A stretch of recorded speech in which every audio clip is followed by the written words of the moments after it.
ಆತ್ಮೀಯ ಶಿಕ್ಷಕ ಆಕಾಂಕ್ಷಿಗಳಿಗೆ ನಮ್ಮ ಚಾನಲ್ಗೆ ಸ್ವಾಗತ.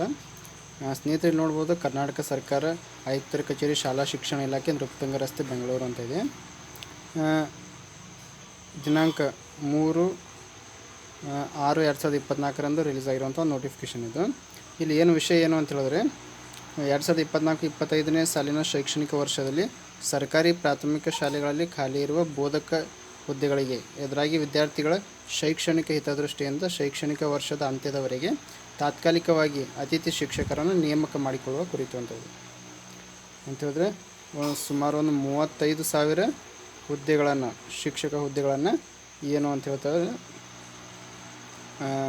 ಗೆಸ್ಟ್ ಟೀಚರ್ಸ್ಗಳನ್ನು ಏನು ಅಂತ ಹೇಳಿದ್ರೆ ನೇಮಕಾತಿ ಮಾಡ್ಕೋತಾ ಇದ್ದಾರೆ. ಅತಿಥಿ ಶಿಕ್ಷಕರನ್ನು ಸಾಕಷ್ಟು ಹುದ್ದೆಗಳು ಶಿಕ್ಷಕ ಹುದ್ದೆಗಳು ಖಾಲಿ ಇರೋದರಿಂದ ಎಮರ್ಜೆನ್ಸಿಯಾಗಿ ಅವರೇನು ಅಂತ ಹೇಳಿದ್ರೆ ಅತಿಥಿ ಶಿಕ್ಷಕರನ್ನ ನೇಮಕ ಮಾಡ್ಕೋತಾ ಇದ್ದಾರೆ. ಇಲ್ಲಿ ನೋಡ್ಬೋದು, ಮೇಲ್ಕಂಡ ವಿಷಯಕ್ಕೆ ಸಂಬಂಧಿಸಿದಂತೆ 2024-25ನೇ ಶೈಕ್ಷಣಿಕ ಸಾಲಿಗೆ ರಾಜ್ಯದ ಸರ್ಕಾರಿ ಪ್ರಾಥಮಿಕ ಶಾಲೆಗಳಲ್ಲಿ ಖಾಲಿ ಇರುವ ಬೋಧಕ ಹುದ್ದೆಗಳಿಗೆ ಎದುರಾಗಿ ವಿದ್ಯಾರ್ಥಿಗಳ ಶೈಕ್ಷಣಿಕ ಹಿತದೃಷ್ಟಿಯಿಂದ ಖಾಯಂ ಶಿಕ್ಷಕರ ನೇಮಕಾತಿಯಾಗುವವರೆಗೆ ಅಥವಾ ಶೈಕ್ಷಣಿಕ ವರ್ಷ ಅಂತ್ಯದವರೆಗೆ ಯಾವುದೇ ಮೊದಲು ಅಲ್ಲಿಯವರೆಗೆ ಶಿಕ್ಷಕರ ಕೊರತೆಯನ್ನು ನೀಗಿಸುವ ಹಿತದೃಷ್ಟಿಯಿಂದ ಒಟ್ಟು 35,000 ಸ್ನೇಹಿತರು ನೋಡ್ಬೋದು 35,000 ಅತಿಥಿ ಶಿಕ್ಷಕರನ್ನು ತಾತ್ಕಾಲಿಕವಾಗಿ ನೇಮಕಾತಿ ಮಾಡಿಕೊಳ್ಳಲು ಉಲ್ಲೇಖ 1ರ ಸರ್ಕಾರದ ಪತ್ರದಲ್ಲಿ ಅನುಮತಿ ನೀಡಲಾಗಿದೆ. ಅಂದರೆ 35,000 ಹುದ್ದೆಗಳು ಅಂತ ಹೇಳಿದ್ರೆ ಇದು ಡಿಸ್ಟಿಕ್ ಮೇಲೆ ಏನು ಅಂತ ಹೇಳಿದ್ರೆ ಡಿವೈಡ್ ಆಗುತ್ತೆ. ಈ ಡಿಸ್ಟಿಕ್ಗೆ ಇಂತಿಷ್ಟು ಅಂಥೇಳಿ ಡಿವೈಡ್ ಮಾಡಿ ಕೊಟ್ಟಿರ್ತಾರೆ. ನೋಡ್ಬೋದು, ಉಲ್ಲೇಖ 1ರಲ್ಲಿ ಒಟ್ಟು 35,000 ಹುದ್ದೆಗಳಿಗೆ ಅತಿಥಿ ಶಿಕ್ಷಕರನ್ನು ನೇಮಕಾತಿ ಮಾಡಿಕೊಳ್ಳಲು ಸರ್ಕಾರ ಅನುಮತಿಯನ್ನು ನೀಡಿದ್ದು, ಪ್ರಸ್ತುತ ರಾಜ್ಯದ ಸರ್ಕಾರಿ ಪ್ರಾಥಮಿಕ ಶಾಲೆಗಳಲ್ಲಿ ಖಾಲಿ ಇರುವ PST ಮತ್ತು GPT ಒಟ್ಟು 33,863 ಹುದ್ದೆಗಳಿಗೆ ಎದುರಾಗಿ ಮೊದಲ ಹಂತದಲ್ಲಿ ಸದರಿ 33,863 ಖಾಲಿ ಹುದ್ದೆಗಳಿಗೆ ಜಿಲ್ಲಾವಾರು ತಾಲೂಕುವಾರು ಅತಿಥಿ ಶಿಕ್ಷಕರನ್ನು ಉಲ್ಲೇಖ 2 ಮತ್ತು 3ರ ಪತ್ರದಲ್ಲಿನ ವಿಧಿಸಿರುವ ಷರತ್ತುಗಳಿಗೊಳಪಟ್ಟು ನೇಮಕಾತಿ ಮಾಡಿಕೊಳ್ಳಲು ಅನುಮತಿ ನೀಡಿದೆ ಅಂತ ಇದೆ. ಅದರಂತೆ ಕೆಳಕಂಡ ಷರತ್ತುಗಳೊಳಪಟ್ಟು ತಾತ್ಕಾಲಿಕವಾಗಿ ನಿಯಮಾನುಸಾರ ನೇಮಕಾತಿ ಮಾಡಿಕೊಳ್ಳಲು ಸೂಚಿಸಿ ತಾಲೂಕು ಮತ್ತು ಜಿಲ್ಲಾವಾರು ಹಂಚಿಕೆ ಮಾಡಿದ ಅತಿಥಿ ಶಿಕ್ಷಕರ ವಿವರದ ಅನುಬಂಧ ಅಡಕಗೊಳಿಸಿದೆ.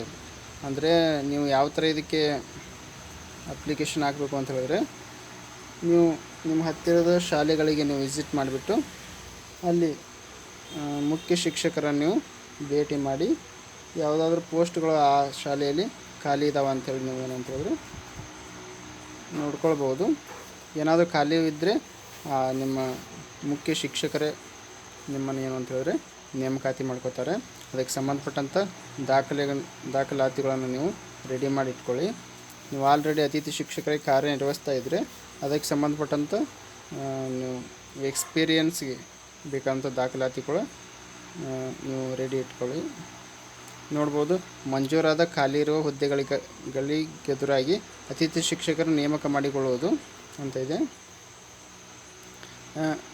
ಪ್ರಾಥಮಿಕ ಶಾಲೆಗಳಿಗೆ ಸಂಬಂಧಿಸಿದಂತೆ ಅತಿಥಿ ಶಿಕ್ಷಕರ ಆಯ್ಕೆ ಜವಾಬ್ದಾರಿ ಸಂಬಂಧಪಟ್ಟ ಸರ್ಕಾರಿ ಶಾಲಾ ಮುಖ್ಯ ಶಿಕ್ಷಕರುಗಳ ಮೂಲಕ ನಡೆಯುವುದು. ಅಂದರೆ ನಿಮ್ಮ ನೇಮಕಾತಿ ನಡೆಯೋದು ಆ ಮುಖ್ಯ ಶಿಕ್ಷಕರೇ ನೇಮಕಾತಿ ಮಾಡ್ಕೋತಾರೆ. ಪ್ರಾಥಮಿಕ ಶಾಲಾ ಅತಿಥಿ ಶಿಕ್ಷಕರನ್ನು ಪ್ರಮುಖವಾಗಿ ಆದ್ಯತೆಯ ಮೇರೆಗೆ ಗ್ರಾಮೀಣ ಪ್ರದೇಶದಲ್ಲಿನ ಖಾಲಿ ಹುದ್ದೆಗಳಿಗೆ ಹಾಗೂ ಶಿಕ್ಷಕ ರಹಿತ ಶಾಲೆಗೆ ಹೆಚ್ಚು ವಿದ್ಯಾರ್ಥಿಗಳಿರುವ ಶಾಲೆಗೆ ಹುದ್ದೆಗಳಿಗೆ ಮೊದಲು ಆದ್ಯತೆ ನೀಡಲಾಗುವುದು.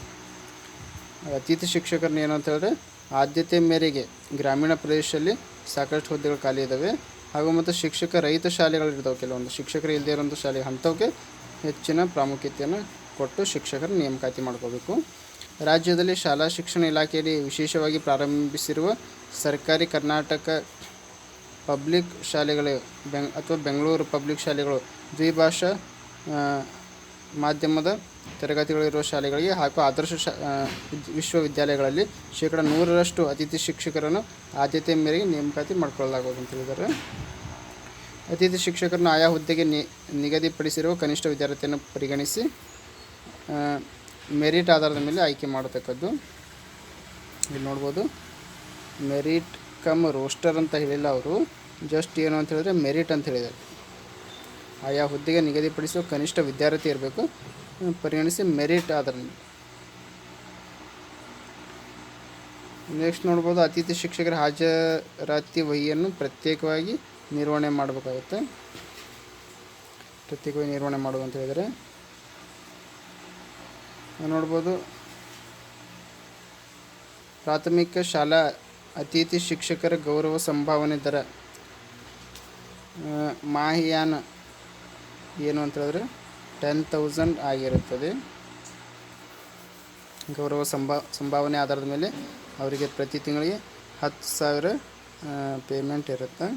ಅತಿಥಿ ಶಿಕ್ಷಕರು ನೇಮಕ ಮಾಡಿಕೊಂಡ ಹುದ್ದೆಗಳಿಗೆ ವರ್ಗಾವಣೆ ನೇಮಕಾತಿ ಮುಖಾಂತರ ಖಾಯಂ ಶಿಕ್ಷಕರು ಸ್ಥಳ ನಿಯುಕ್ತಿಗೊಂಡಲ್ಲಿ ಸದರಿ ಹುದ್ದೆಯಲ್ಲಿ ಕಾರ್ಯನಿರ್ವಹಿಸುತ್ತಿರುವ ಅಂತಹ ಅತಿಥಿ ಶಿಕ್ಷಕರನ್ನು ಕರ್ತವ್ಯದಿಂದ ಬಿಡುಗಡೆಗೊಳಿಸಿ ತದನಂತರ ತಾಲೂಕಿನಲ್ಲಿ ಅಗತ್ಯಾನುಸಾರ ವರ್ಗಾವಣೆಯಿಂದ ಅಥವಾ ಇತರೆ ಕಾರಣಗಳಿಂದ ತೆರವಾದ ಖಾಲಿ ಹುದ್ದೆಗಳಿಗೆ ಅತಿಥಿ ಶಿಕ್ಷಕರನ್ನು ಹುದ್ದೆಯನ್ನು ಸ್ಥಳೀಯವಾಗಿ ಹಂಚಿಕೆ ಮಾಡಿ ಕ್ರಮವಹಿಸುವುದು ಅಂತೇಳಿದ್ರೆ ಎಲ್ಲಿವರೆಗೆ ಅವರು ಖಾಯಂ ಪೋಸ್ಟ್ಗಳನ್ನು ತುಂಬ್ಕೋತಾರೆ ಅಲ್ಲಿವರೆಗೆ ಅತಿಥಿ ಶಿಕ್ಷಕರನ್ನ ಮುಂದುವರಿಸ್ತಾರೆ ಅಂತೇಳಿ. ಸಾಕಷ್ಟು ಪೋಸ್ಟ್ಗಳು ಖಾಲಿ ಇದ್ದಾವೆ, ಅತಿಥಿ ಶಿಕ್ಷಕರಾಗಿ ನೀವು ನೇಮಕ ಆಗ್ಬೋದು. ಇದೇ ಥರ ಮತ್ತೇನಾದರೂ ಅಪ್ಡೇಟ್ಸ್ ಇದೆ ನಾನು ತಿಳಿಸ್ತಾನೆ ಇರ್ತೀನಿ. ನಾವು ಮಾಡುವಂಥ ವಿಡಿಯೋಸ್ ನೋಟಿಫಿಕೇಷನ್ ಬೇಕು ಅಂತ ಹೇಳಿದ್ರೆ ನಮ್ಮ ಚಾನಲ್ನ ಸಬ್ಸ್ಕ್ರೈಬ್ ಮಾಡ್ಕೊಳ್ಳಿ, ಹಾಗೆ ನಿಮ್ಮ ಸ್ನೇಹಿತರು ಕೂಡ ಶೇರ್ ಮಾಡಿ. Thank you.